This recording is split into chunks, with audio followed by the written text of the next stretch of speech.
Hey guys, welcome back to Casual Culture. My friends, welcome back, welcome back. I am glad to be back with you guys again. I hope you guys like the intro video. So a few things I want to address real quick, hopefully. Quick point of order, like that. First, I understand that this is not your average YouTube, highly produced show. People got different camera angles and different editing and all that stuff. And I know that the audio from my camera phone is what it is. But I'm working with what I can work with at the current moment. I do intend to get better at this. I do intend to provide you guys with better quality.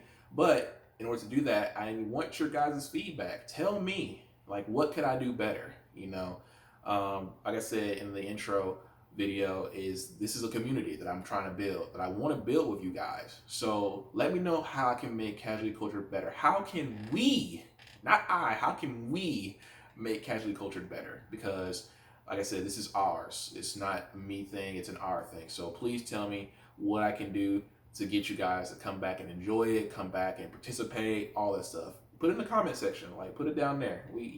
Right down there, right down there where your knees be hanging.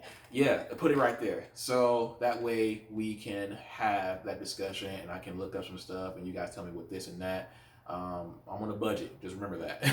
I got bills to pay. And I got rent to pay. That's just what it is. But I'm always down for the feedback. Please give me the feedback. Let me know how can casual culture be better. Um, and also follow the socials. I put it up on the main page. If you click on the main page, look in the description, like more about this channel. I put like the Twitter, Instagram. Go follow those. I'm gonna do something with them. Like I put in a short recently that I'm not a technophobe, or not a technophobe. I'm not scared of technology. I don't even know what I'm saying. But I'm not a tech expert. So in all the social media stuff, I don't know how to use that. I do have some ideas for some stuff, but how to execute them, still working out the kinks for that. It's on my mind, but I'll get to it when I get to it. But still follow, because you never know. You might be surprised about what I do with that. I hope you enjoy that. So yeah, that was, like I said, it's a quick point of order things that I want to discuss. Just to tell you guys that, hey, provide that feedback. How can we make the show better? How can we grow? I'm always looking to learn, try new stuff, things like that. So with that being said, let's get down to the main conversation for today. Now, this is for my gamers out there. I love my gamers out here. Like I said, I am a casual gamer myself. If you're not a gamer, well, you might try it out. It can be fun for you. If you're a casual gamer, then you'll enjoy this too. But this is today talking about game marketing. Man. I've been wanting to talk about this for a while, and I just have some opinions and some thoughts on how games are being marketed these days. And, I just want to get let off the rant, if you know what I'm saying. Just let off the rant. So here's how this came about. I am a huge RPG fan. I love my RPGs. And for those who don't know what RPG stands for, it stands for role playing game. All right.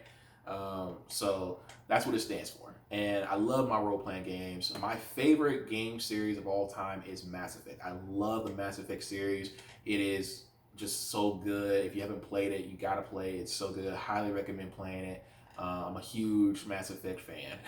Now, I don't know if I can call myself a casual on that one, but I do love that game. Um, but recently, BioWare, the game studio who made Mass Effect, and they're making this new game called Dragon Age: The Veilguard. They announced Mass Effect back in 2020. Now, there have been reports that saying that the game probably won't come out until 2029, and this is the crux of my issue with game marketing. Games are marketed. They put out their little announcement trailer, their teaser trailer, way too far in advance for me to get excited for it, right?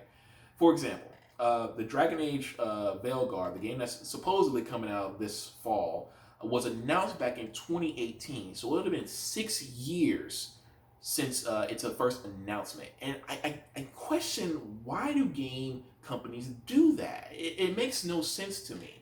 Why would you announce a game so far in advance that you're not even fully in development for, right? I don't understand it.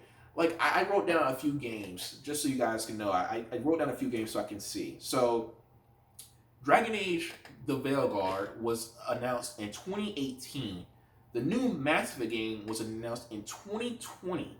Uh, Metroid 4, if you're a huge Nintendo fan and Metroid fan, it was announced back in 2017. I don't even know when that game's coming out. Honestly, it isn't. I don't even think they put out a release date for it. Kingdom Hearts 3. Y'all remember Kingdom Hearts 3? Came out in 2019. It was announced back in 2013. So 4 years. 4 years. Now, Kingdom Hearts is a special situation because they came out with supplementary content before Kingdom Hearts 3 came out. So they may have an excuse for that one, but that's up for you to decide. You let me know.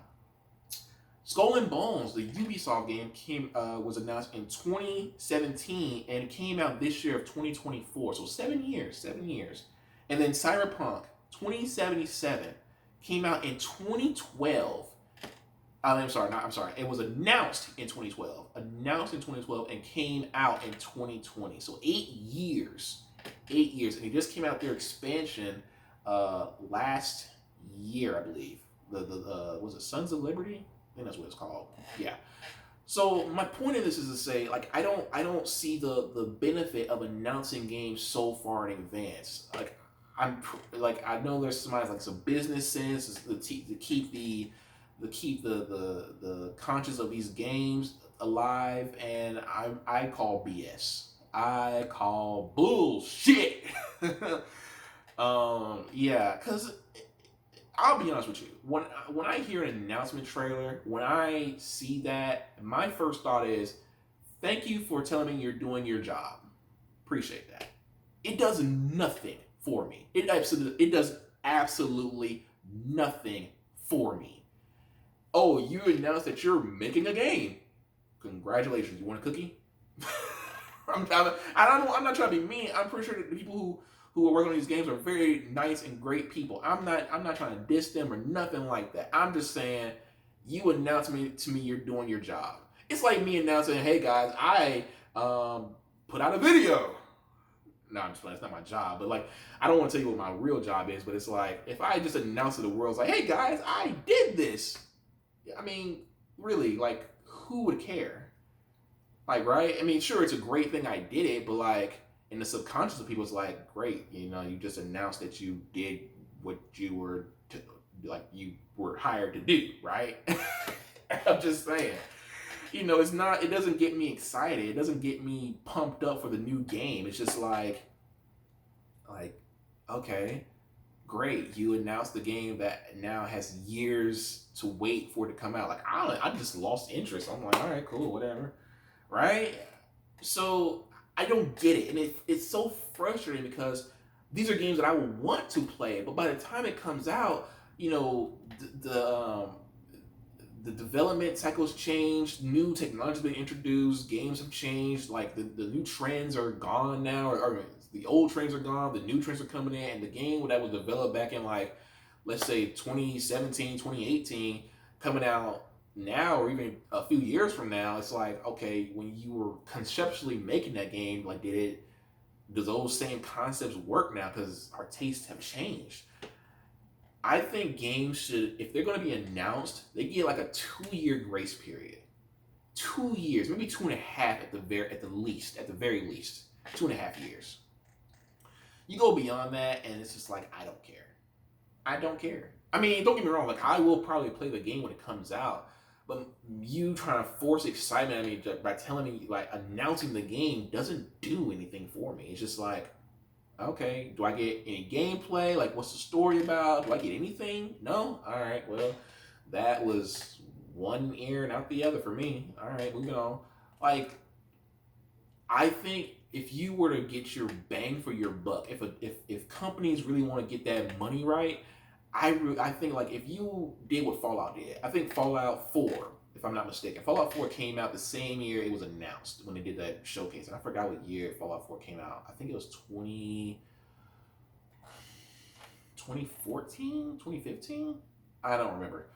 But it was announced in the summer. I remember this. It was announced in the summer during, I think, one of Xbox's showcases at E3. And it came out that same year in November, October or November. I think it was November. And it's like okay, that thing's coming out quick. All right, we down for it. We down for it. Bet. You know, and I just think that's how it should be. Like I said, and maybe that was that one is like an extreme case, but if I feel like I said, you get that 2.5 grace period, it's like all right, now we're excited. You drip feed us some information, and it makes it more palatable and more makes the audience, I think, willing to wait, right? But if you're telling me I gotta wait 6 to 9 to 10 years, I'm just like, all right, I do not care. And truthfully, if I'm being real with you, games that have done that haven't really panned out too well in a lot of cases. Cyberpunk, for example, was announced in 2012 and didn't come out until 2020. That launch date was terrible. I played that game and it was, ugh. I mean, it was bad. It was bad. It was bad. Skull and Bones. I haven't played that game, but from reviews that I've seen, it didn't turn out too well. Kingdom Hearts 3. People had a massive disappointment with Kingdom Hearts 3, from my understanding. I enjoyed the game personally, but people waited since like 2005 for that game. So it's like I get it. You waited so long for that game, and it's just like, all right. And that's the thing. So those are just a few examples of why it's not good to like announce your game ahead of like way ahead of when you need to. Like Bethesda just did this with a few years ago with Elder Scrolls 6. They announced that, and it's like that game been coming out for a long time. I don't know when that game is coming out, but it's going to be like, okay, you announced it, now we're waiting for all these years. Is the anticipation the same? And not just the anticipation, but the expectation. That's the big thing, guys, the expectation. When you announce a game so far in advance, there is a certain level of expectations with the game. As time continuously goes on and on and on, if you're a huge fan of the game or not, your expectations are through the roof. Like Metroid 4. People love the Metroid games. I've never personally played the Metroid games, but I know Metroid Prime is a huge thing. People love that series. And they announced Metroid 4, and it's like, all right, when Metroid 4 finally comes out, how big are those people's expectations? Are they big? Like, are they like through the roof? And can that game meet it?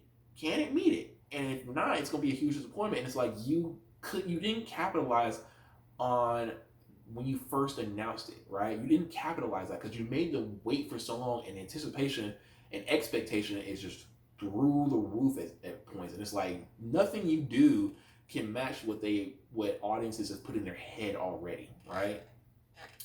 So that's just how I'm viewing it right now. And like I said, I think the cure to that is like, don't announce something that you're not ready for. Like I said, you have a 2.5 year time period. On my personal opinion, if you ain't ready, don't announce it. Don't set yourself up for that failure. Don't, because there's been a lot of failures that have happened when you announce it too early. Don't do it. Like, please stop doing that. It's annoying, and it's just setting you up badly. All right. So that's my opinion on that. On the game marketing side of things. Like I said, I really understand if it's like a business. Well, actually, I don't understand if it's a business thing, but it's just one of those things where we have to come together as a community and tell the developers and the studios to stop doing that, man. Because you're not. If you want to make money, and you need to stop doing that. Oh, and side note to this too. I don't know how much it costs to make those trailers, but it's like you put money towards a trailer, and the people who's making a trailer, which kudos for them getting their money, but like that's money that could have been spent on like your development, right? Like, why would you spend money 6, 7, 8 years in advance of your game that's you don't even have like a full concept for, or you have a concept, but the ideas that you put in that trailer may not even be executed, or it be removed from what you try to do when the game released, right? So it's just one of those things where it's like, put money towards the development. Don't put it towards trailers until you're fully ready. Don't announce something until you're fully ready. All right. That's my thing. Just don't do that. All right, guys. That is my opinion about game marketing. Like I said, it's my little rant. I speak fast, I talk fast, but hopefully you can digest it all because that's just who I am. Like I told you, I am raw with this right now. I'm being raw with this stuff right now. It is what it is, man. It is what it is. But let me know. Let me know what you think. Like, am I crazy? Like, tell me what your thoughts on this gaming marketing stuff right now. Like, I hope I presented my case well as to why I don't like the way they do it, and I hope that you guys can, let me know, what can they do better, or what's your opinion on it. Like I said, the comments are right there. So keep a lookout for that. I have other ideas coming up. If you guys are wondering what's my next video, I am still deciding on that right now. I have a few ideas actually. One thing I'm looking forward to discuss with you guys. One of my ideas is about cartoons, man. Cartoons for our age.